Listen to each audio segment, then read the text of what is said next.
अस्सलामु अलैकुम वरहमतुल्लाहि वबरकातुह।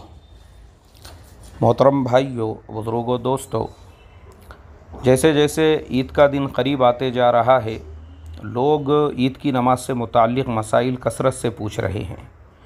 हमारी जो रोज़ाना की लाइव मजलिस होती है, उस मजलिस में भी मैं देख रहा हूँ हर 2-4 मसलों के बाद में ईद की नमाज का मसला पूछा जाता है।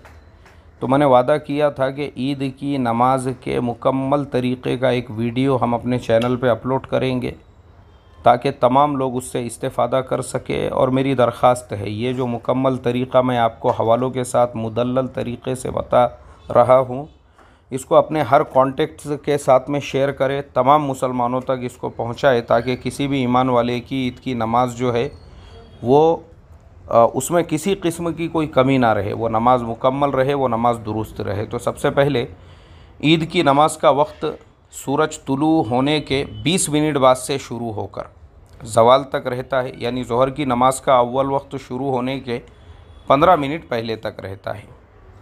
ईद की नमाज आम नमाज़ों की तरह से पढ़ी जाती है, फ़र्क सिर्फ इतना है, इसमें 6 ज़ायद तकबीरें कहना वाजिब है। 3 तकबीरें पहली रकात में सना के बाद कही जाती है और 3 तकबीरें दूसरी रकात में रुकू से पहले कही जाती है। यानी ये जो ज़ायद 6 तकबीरात है, जब आप इसे कहोगे तो आपको अल्लाहु अकबर कहना है और दोनों हाथ कानों तक उठाना है। ईद की नमाज के लिए न अज़ान दी जाएगी और न ही इकामत कही जाएगी। जो शराइत जुमा की नमाज के लिए है, वही शराइत ईद की नमाज के लिए भी है। बड़े शहरों और कस्बों में जहाँ जुमा की नमाज सही होने की शर्तें पाई जाती है, वहाँ ईद की नमाज़ पढ़ना वाजिब है।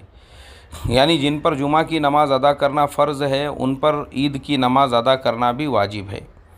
अगर किसी जगह इमाम को मिलाकर 4 मर्द ना हों या नमाज ईद की कोई सूरत न बन सके तो उज़्र और मजबूरी की वजह से उन पर ईद की नमाज़ माफ़ है, लिहाजा उन्हें परेशान होने की ज़रूरत नहीं। अलबत्ता वो अपने अपने घरों में 2 या 4 रकात चाश्त की नमाज तन्हा तन्हा पढ़ ले तो बेहतर है, लेकिन ये ईद की नमाज की क़ज़ा नहीं है।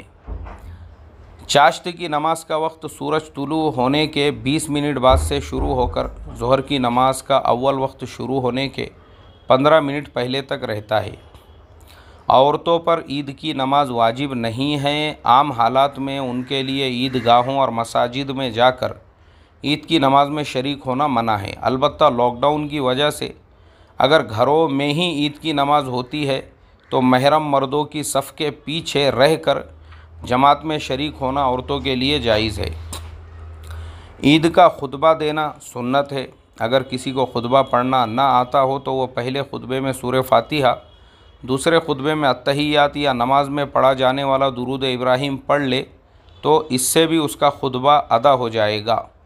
अलबत्ता अगर पहले खुतबे के शुरू में अल्लाहु अकबर 9 मरतबा और दूसरे खुतबे के शुरू में अल्लाहु अकबर 7 मरतबा और दोनों खुतबों के दरमियान में तकबीर तशरीक़ अल्लाहु अकबर ला इलाहा इल्लल्लाहु अल्लाहु अकबर वलिल्लाहिल हम्द कह ले तो बेहतर है। और अगर ना कह सके तो कुछ गुनाह नहीं। अगर किसी के लिए ये भी मुश्किल हो तो खुतबा छोड़ने की गुंजाइश है, इसके बग़ैर भी ईद की नमाज़ हो जाएंगी। लेकिन अगर खुतबा पढ़ा जा रहा हो तो उसका सुनना वाजिब है। नमाज का तरीक़ा अब हम आपको बता रहे हैं, मुकम्मल ध्यान से सुनिए। सबसे पहले तो दिल में इस तरह नीयत करें कि मैं ईद उल फ़ित्र की 2 रकात नमाज इमाम के पीछे अल्लाह के लिए अदा कर रहा हूँ। और अगर इमाम हो तो नमाज़ पढ़ाने की नीयत करे कि मैं ईद उल फ़ित्र की 2 रकात शुक्राना और वाजिब की भी नीयत करे साथ में। नमाज शुरू करते वक्त दोनों हाथ कानों तक उठाए, अल्लाहु अकबर कहते हुए हाथ बांध ले और फिर सना पढ़े। जब सना पढ़ चुके तो दोनों हाथ कानों तक उठाए, अल्लाहु अकबर कहते हुए दोनों हाथ नीचे छोड़ दे। इसी तरह फिर दूसरी मरतबा दोनों हाथ कानों तक उठाए और अल्लाहु अकबर कहते हुए नीचे छोड़ दे। फिर तीसरी मरतबा दोनों हाथ कानों तक उठाए, अल्लाहु अकबर कहते हुए हाथ बांध ले। फिर इमाम अऊज़ु बिल्लाह और बिस्मिल्लाह पढ़ने के बाद बुलंद आवाज़ से सूरतुल फातिहा और सूरत पढ़े, मुक्तदी खामोशी से सुने। फिर रुकू सजदा करे। ये 1 रकात हो गई। जब दूसरी रकात के लिए खड़े हो तो इमाम बिस्मिल्लाह पढ़ने के बाद बुलंद आवाज़ से सूरतुल फातिहा और सूरत पढ़े, मुक्तदी खामोशी से सुने। सूरत पढ़ने के बाद अल्लाहु अकबर कहते हुए दोनों हाथ कानों तक उठाए नीचे छोड़ दे। इसी तरह दूसरी और तीसरी मर्तबा अल्लाहु अकबर कहते हुए दोनों हाथ कानों तक उठाए और नीचे छोड़ दे। फिर चौथी मर्तबा बग़ैर हाथ उठाए अल्लाहु अकबर कहते हुए रुकू में चला जाए। बकिया नमाज आम नमाज़ों की तरह से मुकम्मल करे और दुआ मांगे। नमाज और मुख्तसर दुआ के बाद इमाम नमाजियों की तरफ मुँह करके खड़ा हो जाए, पहला खुतबा पढ़े। पहला खुतबा मुकम्मल होने के बाद कुछ देर कुर्सी वग़ैरह पर बैठ जाए, फिर खड़ा होकर दूसरा खुतबा पढ़े। अब लॉकडाउन का ज़माना है, तो लॉकडाउन में हम ईद की नमाज़ किस तरीक़े से पढ़ेंगे, उस मसले को भी मैं थोड़ा सा आपको बता देता हूँ। कोरोना वायरस की वजह से हुकूमत की हिदायत और बतलाई हुई एहतियाती तदबीरों पर अमल करते हुए जिन मसाजिद और ईदगाहों में जितने लोगों को ईद की नमाज़ पढ़ने की क़ानूनी इजाज़त हासिल हो, उतने ही लोगों को वहाँ नमाज़ पढ़ना वाजिब है और ज़रूरी है। लेकिन अगर क़ानूनी हिदायत की वजह से मस्जिद या ईदगाह जाना मुमकिन ना हो, तो ईद की नमाज़ अपने अपने घरों में भी अदा करना जायज़ है।